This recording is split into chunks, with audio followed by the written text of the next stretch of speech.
Hey guys, Jarek and Komodo here. Going to be doing some more Halo. This time we got some Halo 2 on Foundation. I played this level a lot back in the day. I feel like I've never seen this. This was actually a really good SWAT level.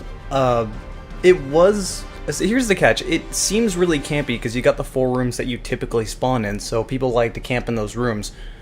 But people sometimes don't look to the open, and then you get a rocket launcher like this. I started this game kind of bad, like 2 immediate deaths. I had a poor spawn after I died here.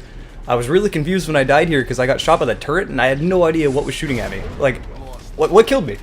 Like, I was so confused at that. And then I spawned in front of the turret, so lovely start to this game. But I ended it pretty okay, so I guess I'll put that out. Wow, what happened there? The fusion coil behind me. Okay, that makes sense. Anywho, so I want to talk about Majora's Mask. You have not beaten it yet, have you?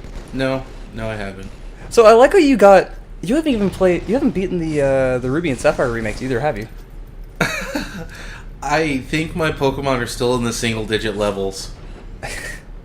I like it. Okay, so you actually never played Ruby and Sapphire back in the day. Nope. Which is, what, like the only generation you missed? Yeah. Which is really odd. And you don't seem really encouraged to keep playing it. And you have all these other 3DS games you keep buying, and you don't finish the ones you already have. It's like buying Steam games on sale. Yeah, actually. But Except for at full price. But see, Monster Hunter happened, and I am a great fan of Monster Hunter, and as much as I want to finish Majora's Mask, Monster Hunter. How far are you in Majora's Mask? I think I just finished the Great Bay Temple. By the way, okay, I'd like to point out that neither of us played Majora's Mask until it came out on the 3DS. Which is actually, for me, not too surprising, because back in the day I wasn't really a giant Nintendo fan and didn't really care too much for the N64. I played Smash on N64 and that's pretty much it. I usually had a PlayStation and PC gaming. That was always my primary platform. So, like Half-Life 1 and stuff like that, those were my games back in the day. So I didn't really play a lot of Zelda, and back in the day I didn't care too much for them. I was more of an action person, so I really respected the adventure and exploring aspect of Zelda, but I didn't care too much for the puzzles, so I didn't play it much. See, I had Ocarina of Time, but considering the fact that the majority of the video game purchases, what few that were made back then, were made by my sister and father, I missed out on a lot of things. We got an N64, so I missed out on all the awesome stuff on the PlayStation. I missed out on every last Final Fantasy until they were no longer... Okay, I can't say they're no longer relevant. I like how every single title, every Final Fantasy title, is like yelling at me because it's always in caps lock for some reason. What? Have you never noticed that? No? They can't spell it normally. It has to be spelled in caps lock, especially on Steam.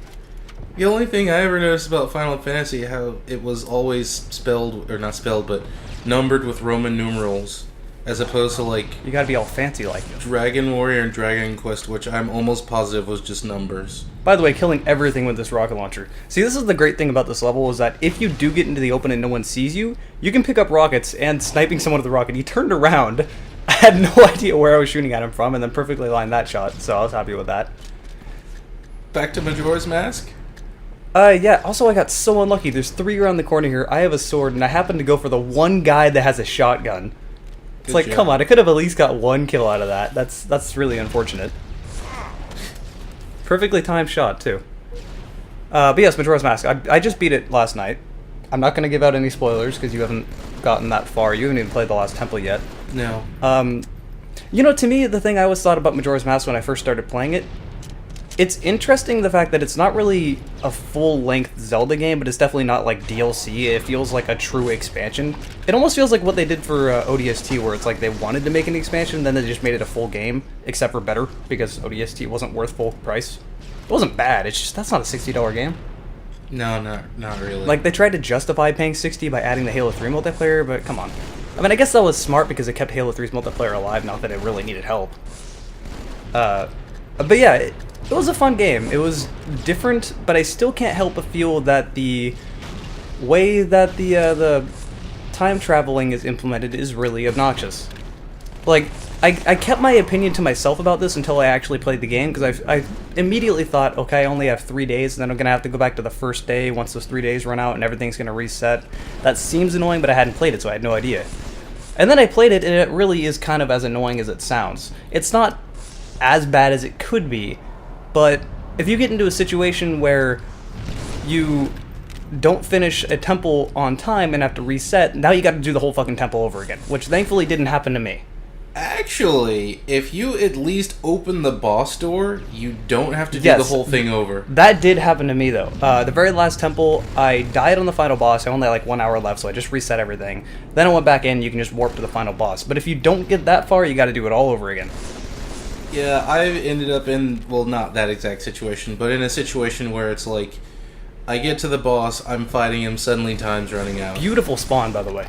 Right in front of 2 people in the middle of the open, nowhere to go. This game sometimes. But yeah, even that Great Bay Temple boss, I ended up having like 5 hours left fighting it, and it killed me because I had no idea what I was doing. And I had to go back, and I did eventually beat it, but yeah, that situation has literally happened to me at every temple I've been to so far. The only boss that killed me was the last one. Not the last one in the game, not the final boss, but the, man, nice way to dodge that rocket and noping out of there. The only one that killed me was the 4th boss, which you haven't gone to, so I won't say anything more than that. Also, perfect rocket shot. Just stand still so I can shoot you. But, yeah, the final one killed me, and thankfully I didn't have to redo the whole temple. You know, it's not even that it's really that big of a deal, because the game is polished enough to where, you know, if you figure out the inverted Song of Time, that was really hard to say for some reason. I actually figured that out on accident. I was trying to remember the Song of Time, and apparently I remembered it backward, and then I played it, and I figured it out. I figured that out before I even got to the first dungeon, so I guess I got lucky. No one told me that just happened. But if you don't know that, it would be a lot more annoying. I'm glad that's there, and it helps relieve some of the annoying, I don't have much time, so I need to get this shit done feeling. I generally, when I'm playing a game, I don't want to be rushed. Like, I want to be able to spend as much time as I want, even if it doesn't make sense within the story. That just reminds me of how there's a lot of stuff to actually do aside from the main quest. But you still got that giant angry moon looming over you. Okay, that part's kind of cool, though. I'll give it that. It's ugly as sin. It's not cool. I know, that's what's so cool about it, though. You like the ugly ones, then. Got it. Oh, okay. I like ugly moons, and I cannot lie. I'd also really like to point out we have 48 kills. I have 19 kills personally out of the 48, and I'm going, if I get one more kill, that would look a lot better having 20 kills. So I'm like being impatient and really pushing. That guy somehow killed me, but I did manage to get 1 kill to make it 20, which I'm happy about that. I got the game winning kill, died immediately after, but whatever, game's over. But yeah, on that 3rd day, I'm sorry, I'm not sure if I'm the only one that feels this way, but I get really annoyed because the moon shakes everything. Yeah, that was kind of annoying, but I didn't think it was that big of a deal. I also would really like to point out, it feels like I've been trashing this game a lot. I don't have that opinion about the game. I wanted to make that clear. I thoroughly enjoyed it. I've enjoyed it a lot more than Ocarina of Time, funny enough. And I wasn't a giant fan of Ocarina of Time. A lot of the puzzles just felt kind of annoying to me. Tedious, not really enjoyable. Especially because... Well, it's mainly because in Majora's Mask, they at least give you some direction. So there were a few puzzles that were like, how am I supposed to figure this out? But way less than in Ocarina of Time, where you have to go across the world for something, and they have no hints telling you it's over there instead. So, games in the past I know were a little bit cryptic, but I feel like Majora's Mask, they learned from Ocarina of Time and made it less cryptic and more... You still have to figure it out. It wasn't like hand-holding, but there was more hints to get you forward, even without using the stone. Oh, I use that bitch a lot. I never used it. But hey, there's been some Halo 2 while we're talking about Nintendo stuff for some reason. Hope you enjoyed the video, and we'll see you later.